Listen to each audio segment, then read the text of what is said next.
Welcome into the Patriot Broadcasting Project. I'm your host, Bubba Startz, and I'm joined today by Sergeant Kalina Hyche. Hyche, welcome to the Hey, show. that's me. Thanks for having me.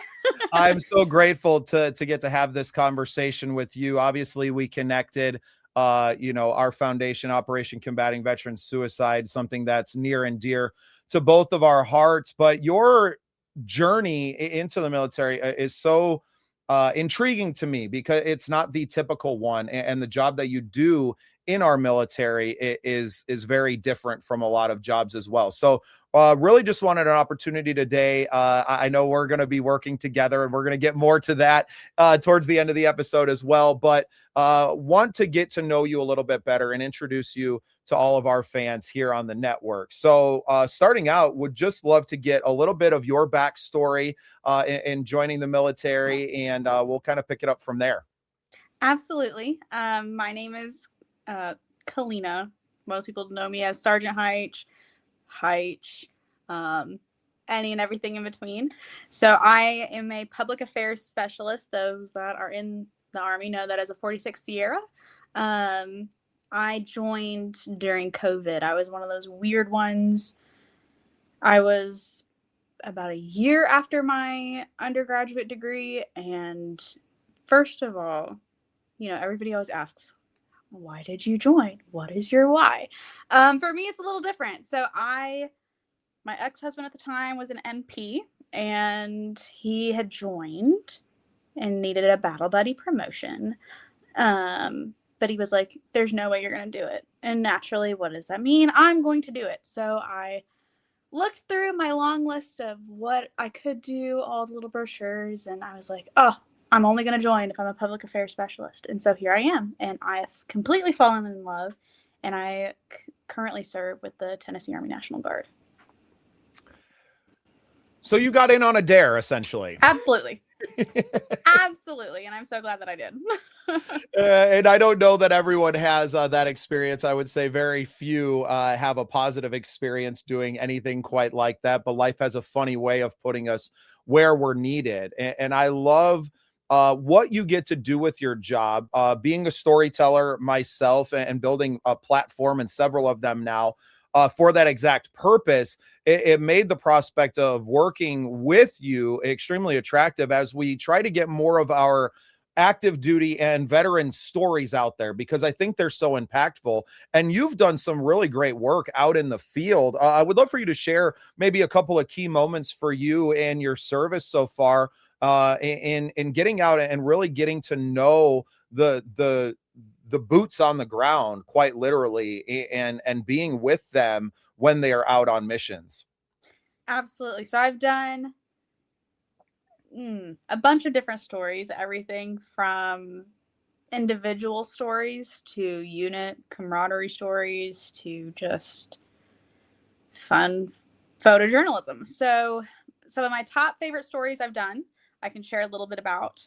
My first one was doing a story on, his last name was Foliente. He was a survivor of PTSD, and it was in that I realized that the military can have storytelling, and it is not so much of weapons of mass destruction and all the potential of whatever. It was really getting to know that sometimes PTSD, and he's a civilian-based instructor at a military occupational school, and for him, he's still can't even walk on grass because he is so programmed that we just don't walk on grass. And you have, again, he wears similar, he will always wear button down shirts because your uniform buttons in the front. It's very simple things that you wouldn't think about, of little things that trigger a memory.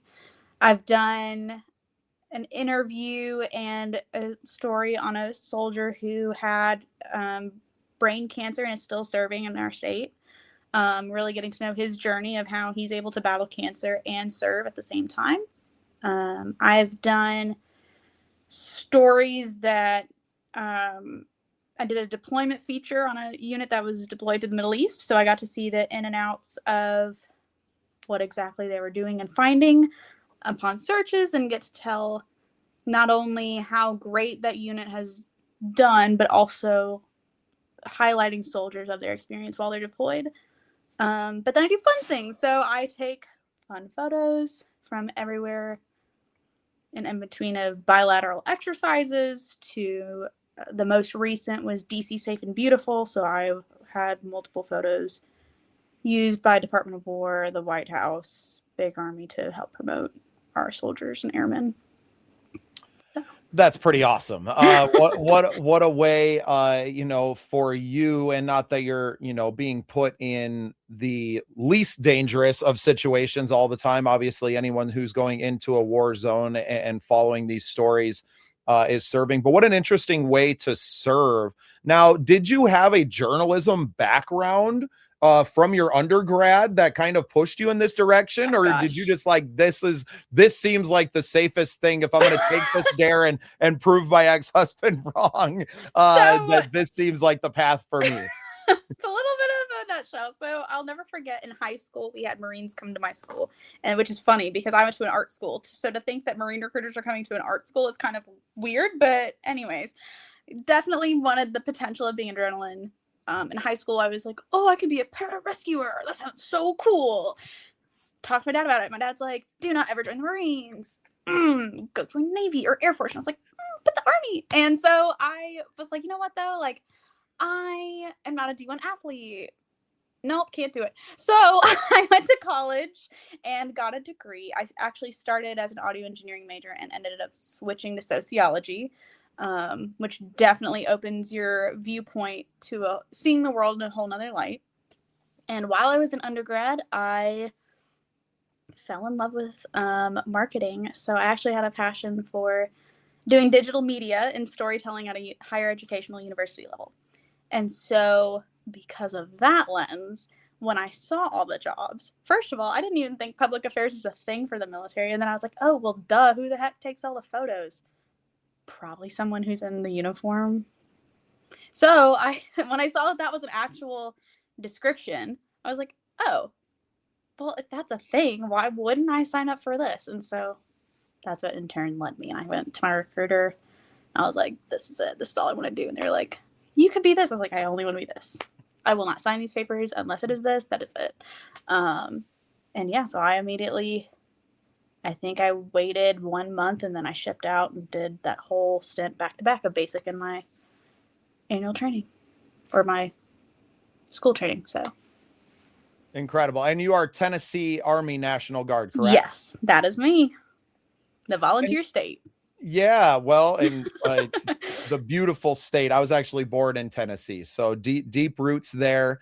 Born in Sewanee, which is down around Chattanooga. Yep. We used to take trips down there annually for my dad. My dad had gone to college down there. So love the state of Tennessee. I was actually just through there a few months ago on our tour there. So really appreciate you. Obviously, thank you for your service. I love what you're doing. Now, where are most of these stories? Are they only published on like the Army websites, and does your work get seen? Now you work, you're enlisted with the National Guard, but you mentioned that, some of your photos were used by the Department of War and the White House. So they have access to your works and can kind of, you rise above that National Guard level, it seems like, in the public affairs side. Yes. So one thing that most people don't know, a lot of our work has to get approved for public domain. So I've got friends that work in the same job, like PsyOps. You'll never see their work. I've got friends that are all over. However, we have a site. It's called DVids. Once you see photos, news, everything, it's public domain. Anybody can up and grab it. So my job also, I am certified to review content for those in my unit and across my state to ensure that, they all follow proper guidelines that can be releasable to public domain, or they can't be. So I get to see a lot of the content of what we're doing before it hits you guys. So, but anybody can up and grab it and see it.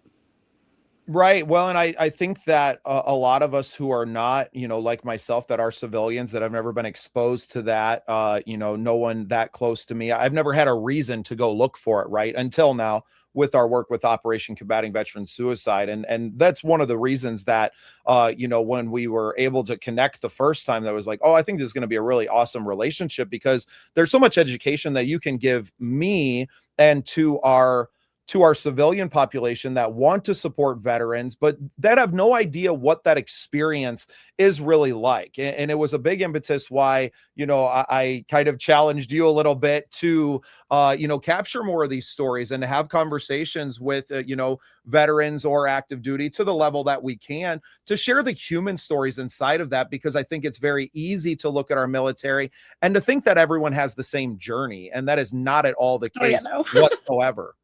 Not at all. So, and I can say it's not at all, because I've worked alongside even several different active duty groups, everything from 5th Corps and another group as well that I'm blanking on. But even then, the active duty lifestyle versus National Guard, totally different. Our job is probably, I'm not going to say the most hated, but we're pretty hated. I've been dropped into Chechnya, and you see everybody in the field who's been sleeping in the fields, and here I come all bright-eyed, bushy-tailed, like, hi, good morning. They're like, oh, here comes the pretty princess coming to take our pictures. It's like, great. And it's like, so it's definitely a different feel versus, some people in the National Guard, they'll try to be like, I don't want my photo taken, but can I have my picture? And so it's like, people are more than willing to tell their stories as long as you lend an open ear. And that's the most important part of it too. So. Well, and I feel like just, we've only spoken a few times, but you are a very open person. You said it yourself that you can talk for days. I think that your personality lends itself to kind of breaking down some of those barriers with them. And I think that it's necessary, not just on the, on the side of, you can't just grab a civilian reporter and drop them into a war zone and fly them around on, military equipment and to do all of that. So you have to have people that are enlisted to do this job and to tell that story. But not everyone is suited for that. And I would think that most people, especially the men, right, they're not getting into the military for that reason. They're never looking at that job and like, that's me. Right. So I feel like you are very needed in that these stories need to be told, and they need to be told by someone who is inside of it and has that lived experience as well. And granted that yours is not the same, no one's is the same. So your experience and your ability to capture others' experience is so incredibly valuable. And I hope that, over the course of our friendship and our relationship working together, that we're going to be able to really shine a light into some of the darker corners of service. And yes, we all like to hear about successful missions, but even successful missions have casualties, and those don't necessarily have to be just deaths in the battlefield. Those can be scars that our soldiers are bringing home with them in the form of PTSD and anxiety and depression and all of the problems that lead someone down a path of thinking about ending their life, which is why we're so passionate at Operation Combating Veteran Suicide about digging down into the root causes and finding solutions. Absolutely. So, Kalina, I would love for you to, Hyche, can you tell us a little bit about, what you see for the future of your career? Do you see, your National Guard career being something that you do until retirement? Is it something that you're looking forward to, being invested in for the rest of your time? Or is this something that evolves into something else? Gosh, okay. So this changes every year. For example, when I first started, because I hold a degree already, everybody in my unit was like, go officer. And I was like, no, I'm not a D1 athlete. And I was like, no, if I'm going to be an officer, like, we don't have a branch yet. We don't have a branch. Well, as of this year, 2026, public affairs is now a branch in the military. So as an officer, you can now branch into it. So now I feel like I have no choice.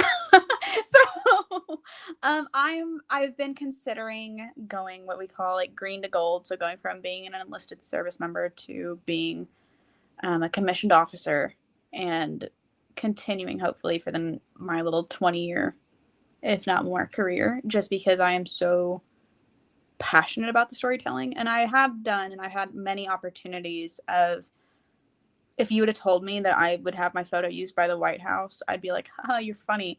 If you'd have told me that a photo of mine got used as a Super Bowl meme, I'd be like, that's not realistic. It happened.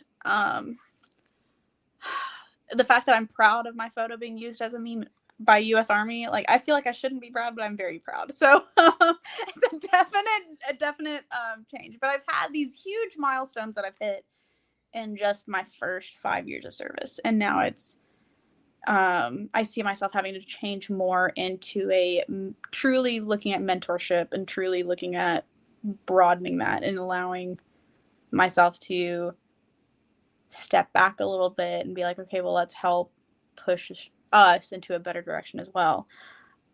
With that being said, though, I will never leave my passion for storytelling. So I'm just, I don't know what I'm going to do yet. I might just stay enlisted, but the officer is also calling for me because I can stay in my branch. And that's all I've ever wanted to do. So. Yeah, and I love as someone who is a storyteller and has been passionate for the last 2 years about capturing other stories and building this archive of that, and really looking forward to you becoming part of the Scene Projects family to do this even more than what you're doing in your enlisted time, but being on the outside and able to talk to our retired veterans and being able to communicate with them and to continue telling stories and to telling stories that matter and that have impact. And I say a lot that, and I think it rings true for everyone inside of our organization, that we aren't money motivated, we're impact motivated. How is what we are doing impacting the future and impacting lives of the people around us? And I think that's why we perfectly align with what we're doing both together and separately, and that we have a bright future ahead of us of helping others and just finding our feet. And think of how many more people that you could help and direction that you could give and the mentorship side that you could as an officer. So I'm very grateful to the Department of War for creating that branch and this opportunity kind of presenting itself for you to elevate and to continue to do what you're passionate about inside of the military, which is something I think a lot of people don't think about, right? I don't know that passion and military often get put in the same in the same conversation a lot. Interesting, but Very rarely for people, I would say, in public affairs, that side of it, right?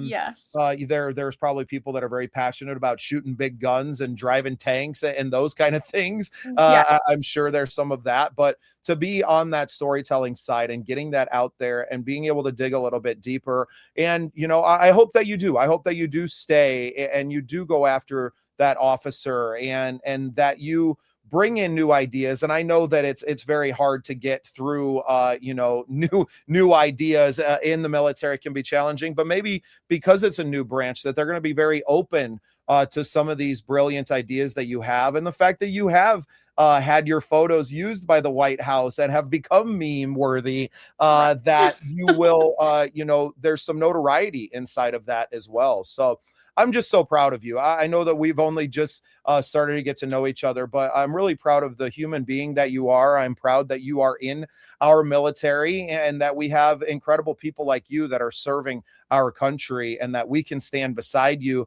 as the Scene Projects and with Operation Combating Veterans Suicide to be an effective teammate to serve those who are serving and who have served our beautiful country. Well, thanks. I was like, hey, thanks. Anything that you want to add before I let you get out of here today? Let's see.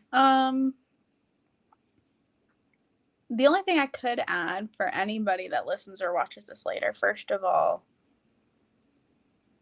just, I think the most important part is that we always say, oh, well, so-and-so gets this opportunity. Well, so-and-so does this. And, they always say there's no door for me, but 9 times out of 10, we're only staring at one door in front of us, and that door might be closed, but look at a whole hallway down to the left and to the right that there are open doors. You just got to be nosy and, maybe clear a doorway, but then walk right into it. And at the end of the day, if nobody tells your story, again, like, how will we know what actually happened? And so that's the beauty of it, is I love to get to know those stories. So it's me. That is you. And I'm looking forward to a long career of working beside you to share these stories with the world, and to be inspired by them as well. And I think that's why we do what we do. Sergeant Hyche, thank you so much for joining me today. And thank you for being part of the scene. Hey, thanks for having me.